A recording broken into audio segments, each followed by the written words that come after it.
Guys welcome back to the channel. তো কেমন আছো তোমরা সবাই? আশা করি সবাই খুব ভালো আছো। এখন জাস্ট খালি বাইরে থেকে আসলাম দোকান করে।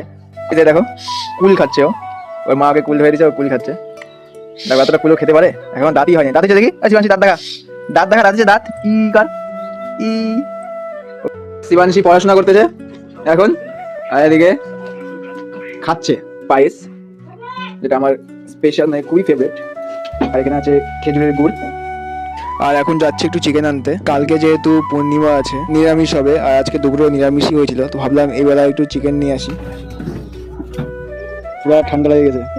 ঠান্ডা আছে, গরমই তো আছে। গরম আছে কিন্তু মানে হাতে হাতে তাই জন্য এটা নিতে হবে। আর এদিকে পায়েল অলরেডি সব কেটে রেখে দিয়েছে, শুধু পেঁয়াজটা বাদ দিয়ে, কারণ আজকে দুপুরে সবজি কাটতে গিয়ে পায়েল একটু হাত কেটে গিয়েছিল, তো পেঁয়াজের রসটা রাখলে জ্বালা করবে, সেজন্য আমি পেঁয়াজটা কেটে দিলাম। একজনের অসুবিধা হলে একজনের সাহায্য করতেই হবে, এটা স্বাভাবিক। এদিকে পায়েস হয়ে গেছে, কাটা আছে। তো ভিডিও তোমার ভালো লাগলে লাইক করো, দেখা হচ্ছে পরের ভিডিওতে।